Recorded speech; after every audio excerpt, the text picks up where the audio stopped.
Address Teen Stress. I'm Abba Shrestha, and welcome back to our Beyond the Brain series, where we interview health professionals and experts from mental health in order to get a deeper insight of different aspects of stress and mental well-being. Today, I'm here with registered dietitian Lauren Dorman. Lauren, can you go ahead and please get us started by telling us a little bit about yourself and your background? Sure. First, thanks for having me today. It's a pleasure to be here. So I grew up in Manhattan, New York, and then when I was 13, I moved to New Jersey. I have two kids that are a preteen and a teen. So I have a 12-year-old girl and I have a 15-year-old boy. And I am a registered dietitian. Oh, I have a wonderful husband as well before before that comes in. And then I'm a registered dietitian 22 years and lots of experience with children for that many years and parents as well. Yeah, I mean, I would think so, and so I think it's really cool that you're in that realm. But speaking of that, what made you choose like your career field? Sure. So I knew when I was 11 years old that I wanted to be a nutritionist, I guess, was back then, but now it's very important to make sure that the public is looking for RD, registered dietitian, which is credentialed. And I didn't know back then, but I loved reading nutrition information. I loved looking up recipes. I think I just wanted to make people feel good and be healthy back when I was 11, but I didn't know exactly that I'd be focusing so much on the mental well-being because like the last 5 years took well, 5 to 6 years, I shifted more to the mental wellness of nutrition than before. Yeah, so pretty much that's and then I went to my internship. I went to Penn State University and then I did an internship and I had to learn all the different disease states and then the nutrition therapy that corresponds with that. Interesting. So how do you think that nutrition can influence one's mental health, particularly within teenagers? Yeah, so there's actually three parts to this I'd like to go over. So the first part is that usually teenagers are not thinking, like pausing to think, like um, to eat regularly throughout the day. So it might not be a priority for some of them. And our bodies really want to be regularly fed throughout the day, every day.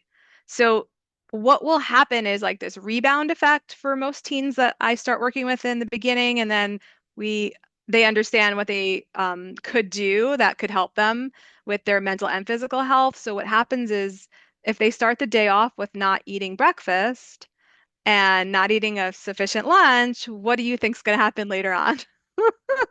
Right? Like the rebound effect and ravenous, because the body thinks it's in a famine, so it's going to go crazy. But the thing is that if you're not eating regularly, there could be definite signs of anxiety, irritability, low mood, decreased productivity and focus. So, and also athletic performance for a lot of the kids. I've seen the athletic thrive through proper nutrition. So that's the first part is that regular eating pattern. The second thing that could be affected with the mental health is labeling a food good, bad, healthy, unhealthy, or labeling themselves like I'm good or I'm bad for eating a certain food.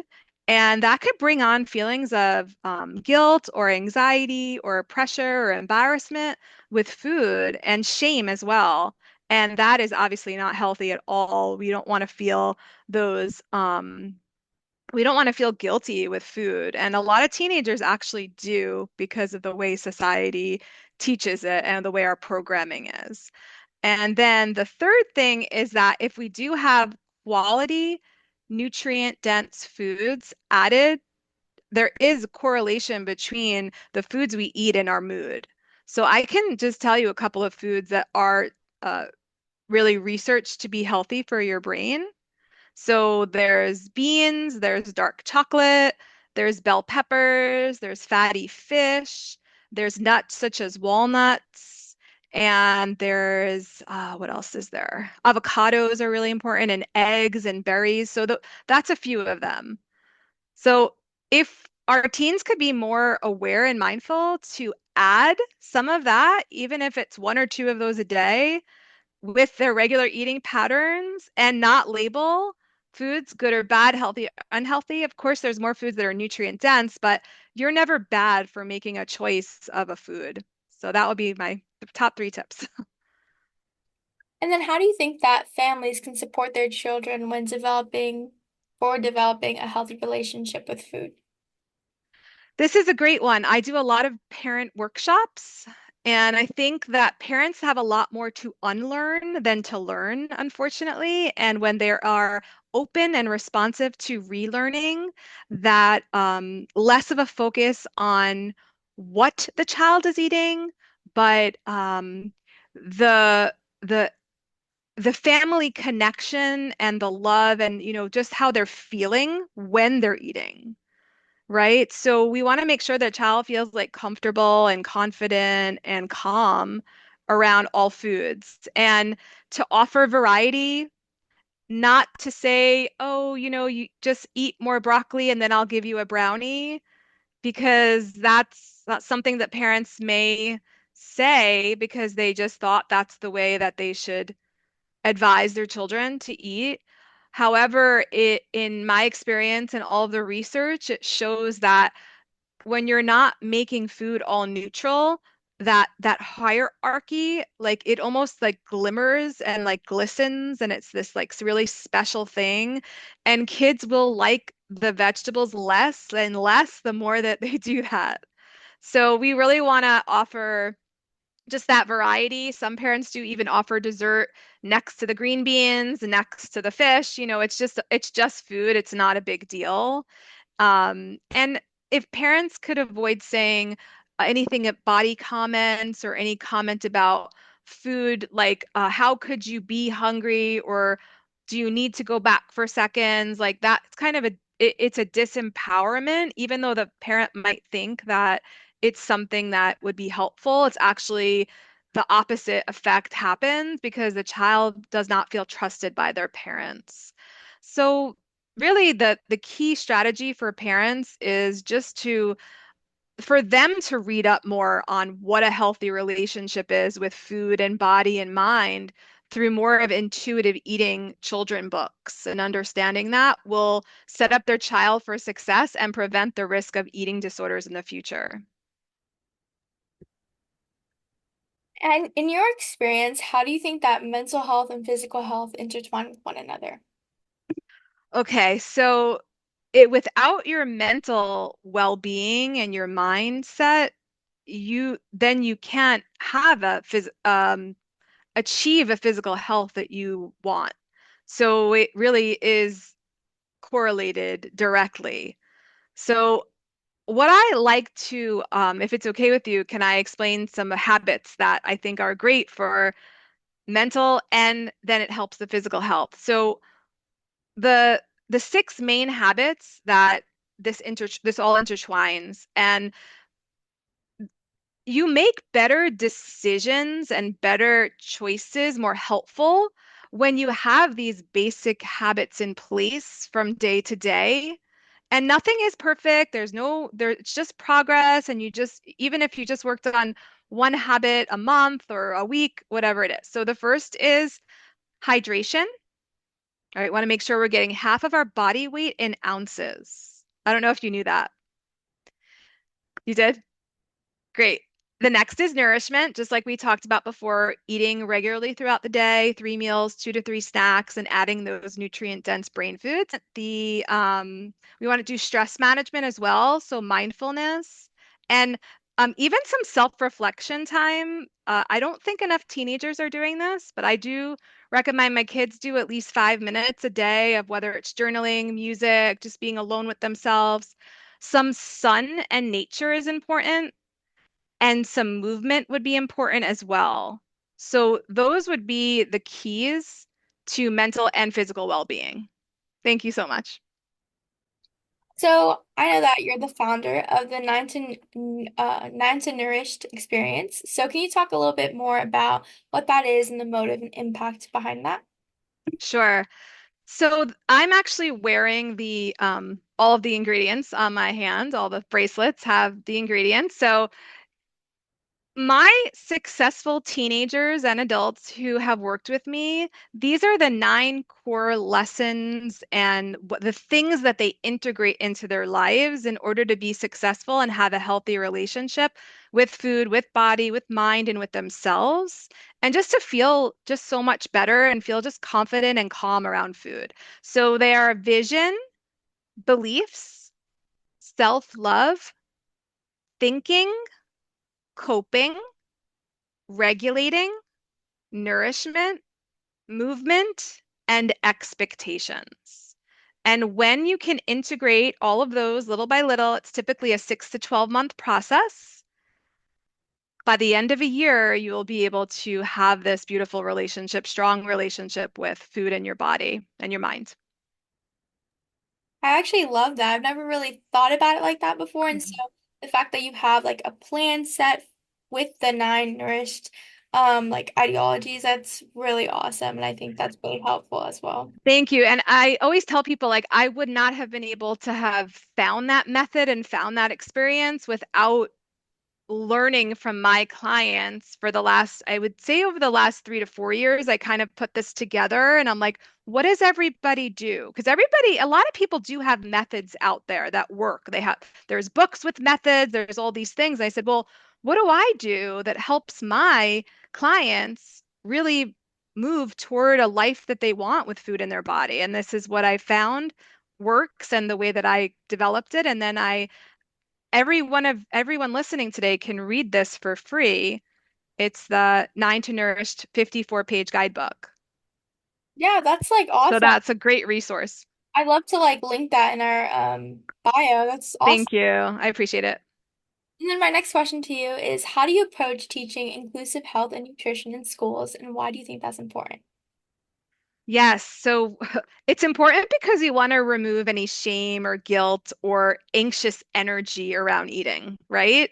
And it's important because some of the school lessons, I think now some schools are definitely transitioning to more neutral inclusive, but some of the school lessons in the past, like with body size labeling and calorie counting and tracking and demonizing sugar and fat, things like that is not very helpful.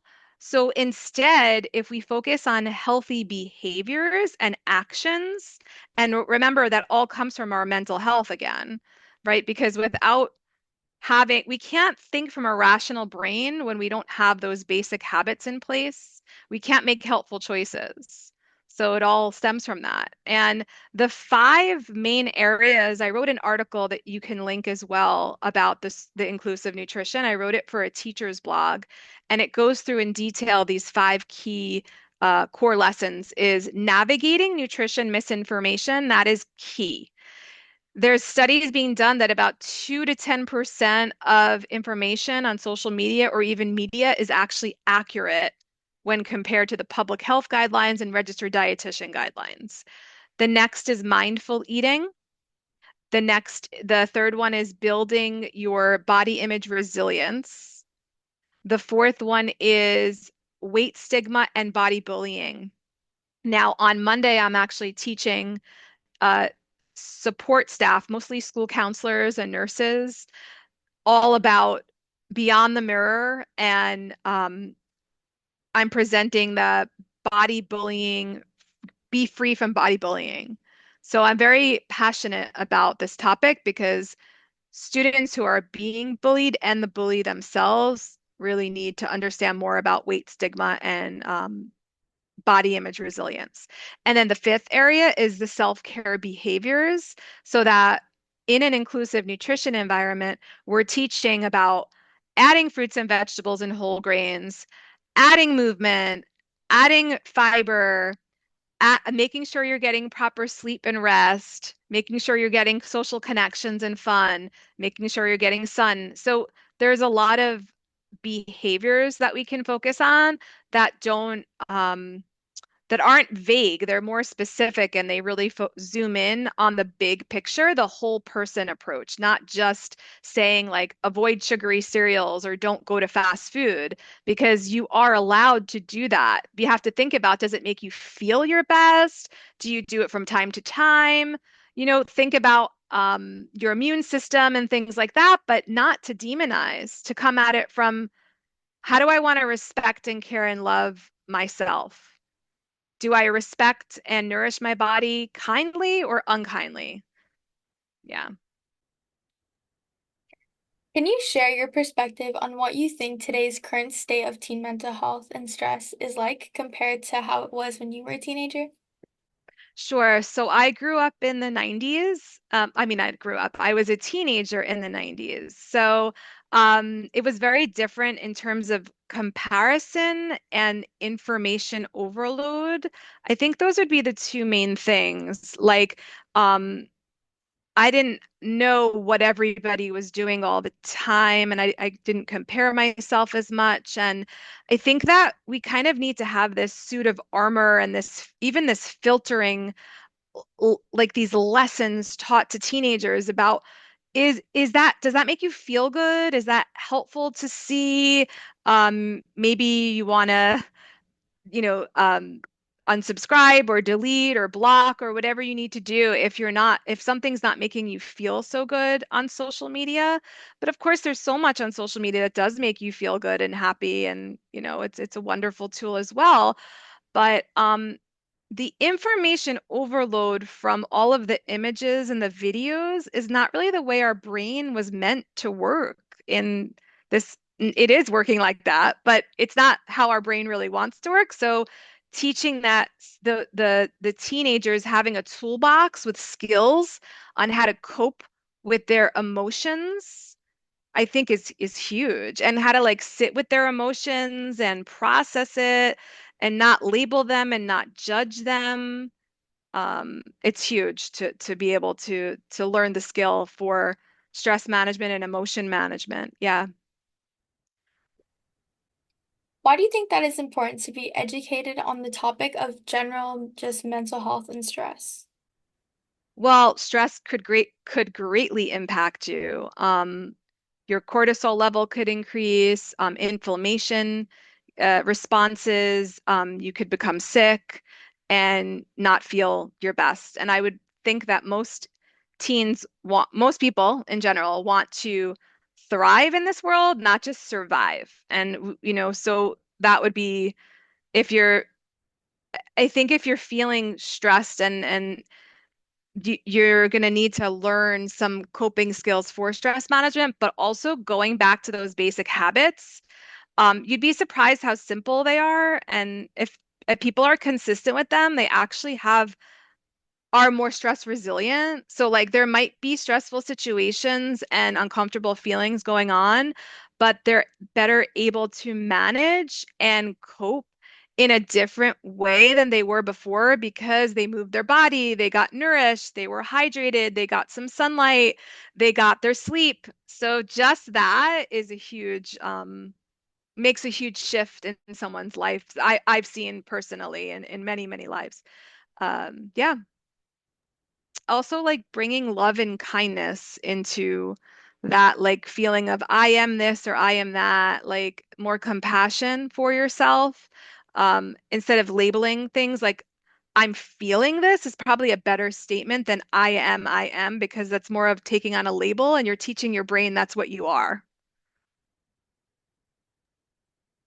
And then I have one last question for you. Sure. Can you give us like what advice do you have to someone out there that's struggling with either their mental health and or their body image, or like some kind of message that you'd like to leave to our Just Teen Stress audience? Sure. So the first thing I would say is I understand and I get it, and that's hard because I think validating, like you can feel a struggle. I mean, it kind of makes sense in our world, especially a diet culture world that praises certain body sizes and that also demonizes certain foods. If they're constantly taking in those messages, or if family and friends are constantly talking about things like that around them, it would make sense that they would feel that struggle. However, if they're able to kind of put on this new lens and see that they can turn their struggle into a strength. And how can they do that? They can like think about what what are their strengths in life, or like what can they recognize about themselves that has that quality to overcome the challenges. Like they could think about their past. What did I overcome in my past with my challenges? I can overcome this now, right? There's also a very big thing I do with my teenagers is the power of the pause. So you have to remember that our brain has ants, automatic negative thoughts 80% of the time. And some people have those repetitive thoughts 90% of the time. And that's just the brain functioning is always like kind of on this threat detect, right? Like detecting for any threats. Now, with these skills that you learn, you can learn how to shift that and reframe that, right? So the power of the pause is kind of taking yourself out of the situation for a minute and thinking, wait a second. If my best friend came to me with that same question that you just asked me, right? Like, I'm struggling with my mental health and my body image. How would you respond to her? And I bet you that it's very different than they would respond to themselves. Would you agree? Because it's always easier to be unkind to ourselves, but we're the most important person in this world to be kind to because if we're not kind to ourselves, we can't be kind to others in the world, right? So I think that also like self-love meditations or book or music or journaling, journaling out those some people might not want to, and that's okay. There's no pressure with this, but or even the note section in your phone, but then somebody might say somebody might read that. So it's all up to that teenager, but give yourself some compassion and some love. And I would just say that you're never defined by your body. Focus on gratitude for that body and all that it does for you, and that you get to experience this life with. Less of like focusing on like my body is a billboard, but your body is more of a home. And how are you going to just like keep it strong and respect it? And I have an extra bonus. Any teenager that wants to have a courage and open up is welcome to a 30-minute phone call with me to schedule that through, the website. And if anybody wants to, I will be happy to support them if they're feeling struggles with food and feelings and anxiety and they wanted to open up. I see them, I hear them, I don't judge, and I'm just there to kind of get to know them better. Right? I love that so much. So thank you so much, Lauren, for Thank you. mental health and your experience with it throughout your professional career, as well as thank you so much for helping us address teen stress.